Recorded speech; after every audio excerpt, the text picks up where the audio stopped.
Business standard EV dialogue. Nitin Gadkari ने कहा, उत्पादन बढ़ा तो नहीं होनी चाहिए सब्सिडी की जरूरत। ईवी की अपार क्षमता की वकालत करने वाले शुरुआती लोगों में शुमार गडकरी, नितिन गडकर ने देश में इसका मजबूत तंत्र बनाने की बात की। सरकारी आंकड़ों के मुताबिक 2022 में ईवी की बिक्री 10 लाख के पार पहुंच गई थी, जो 2021 की तुलना में 3 गुनी अधिक थी। गडकरी ने सार्वजनिक परिवहन ढांचे में आमूलचूल बदलाव की जरूरत बताई। उन्होंने मध्य आय वर्ग और गरीब लोगों तक ईवी पहुंचाने, टेस्ला की देश में आने की योजना और शुरुआती चुनौतियों से निपटकर सभी ईवी विनिर्माताओं के सामूहिक प्रयास से देश को ईवी का निर्यात केंद्र बनाने के बारे में भी बात की। सार्वजनिक जीवन और परिवहन में ईवी। गडकरी ने कहा कि सार्वजनिक परिवहन बुनियादी ढांचे को इलेक्ट्रिक वाहनों इलेक्ट्रिक व्हीकल्स में बदलना और नकदी की किल्लत वाले राज्य परिवहन उपक्रमों के लिए इसे मुनाफे वाला बनाए रखने के क्षेत्र में बड़ी क्रांति होने को है। गडकरी ने कहा, UER-2 से पेरिफेरल रोड होते हुए पानीपत तक खास ई-हाईवे केबल बनाने की हमारी योजना है। हम इसे ई-हाईवे बनाना चाहते हैं और इस पर 2 या 3 बसें जोड़कर लग्जरी कोच चलाए जाएंगे। उन्होंने कहा कि उनकी योजना डीजल बसों से 30% सस्ते टिकट रखने और विमानन उद्योग की तरह अच्छी सेवा प्रदान करने की है। PPP बसें भविष्य हैं। परिवहन मंत्री ने कहा, हम अपने सार्वजनिक परिवहन को बिजली और वैकल्पिक ईंधन में बदलना चाहते हैं। यही सबसे अहम बात है जिसके जरिए हम परिवहन में हरित क्रांति लाएंगे। उन्होंने कहा कि देश में अगले 5 साल में 60% बसें इलेक्ट्रिक होंगी। अभी कुल बसों में इलेक्ट्रिक बसों की हिस्सेदारी महज 1% है। गडकरी ने 100% भरोसा जताया कि भारत निजी क्षेत्र द्वारा संचालित ईवी सार्वजनिक परिवहन का उन्नत पारिस्थितिकी तंत्र तैयार कर सकता है, क्योंकि डीजल देश के लिए एक बड़ी समस्या है। उन्होंने कहा, लंदन के परिवहन ने मुझे हमेशा प्रभावित किया है। वहाँ 9 ऑपरेटर हैं और बसें सार्वजनिक निजी निवेश वाले ऑपरेटरों की हैं। कंडक्टर परिवहन निगम का होता है और चालक निगम तथा निजी ऑपरेटरों के होते हैं।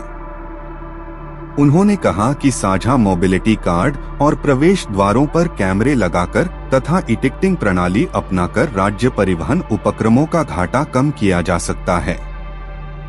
उन्होंने कहा, मैं इसके आधार पर विनिर्माताओं को उक्त डिजाइन के साथ बसें बनाने का सुझाव दे रहा हूं।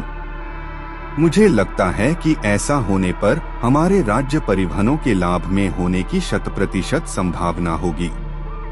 भारत ईवी का सबसे बड़ा निर्यातक होगा।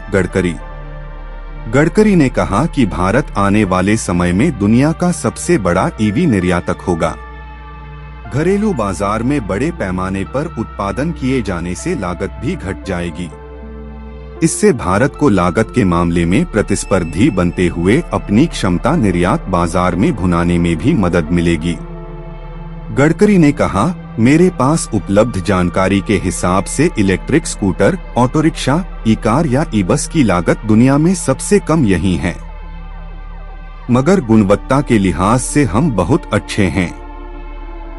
इसलिए भविष्य में इलेक्ट्रिक वाहनों के लिए दुनिया में जबरदस्त संभावना है और हम उसके सबसे बड़े निर्यातक होंगे।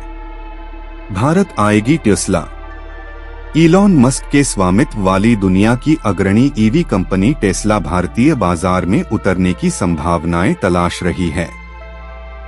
इसका काफी समय से इंतजार किया जा रहा है, मगर अधिक आयात शुल्क और स्थानीय विनिर्माण पर सरकार के साथ गतिरोध के कारण भारतीय उपभोक्ताओं को फिलहाल इंतजार करना पड़ रहा है। गडकरी ने उम्मीद जताई कि टेस्ला भारतीय बाजार में संभावनाएं तलाशेगी, क्योंकि मस्क के साथ इस मुद्दे पर चर्चा हुई है। उन्होंने कहा, हमने इस मुद्दे पर कई बार चर्चा की है। प्रधानमंत्री की अमेरिका यात्रा के समय भी बातचीत हुई थी। मुझे लगता है कि आने वाले समय में टेस्ला भारत जरूर आएगी, क्योंकि यहाँ बड़ा घरेलू बाजार है।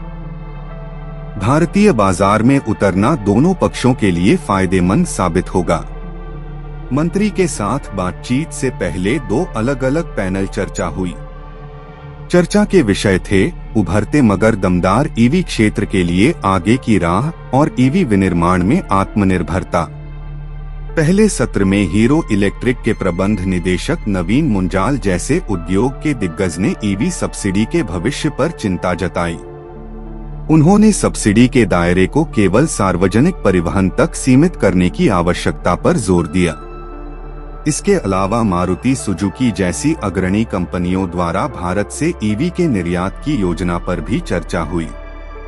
ईवी के उत्पादन में आत्मनिर्भरता विषय पर आयोजित दूसरे सत्र में धन के इंतजाम, असमान विकास और वाहन विनिर्माता एवं अन्य उद्योग के बीच मांग संबंधी अनुमान में अंतर जैसी चुनौतियों पर चर्चा हुई।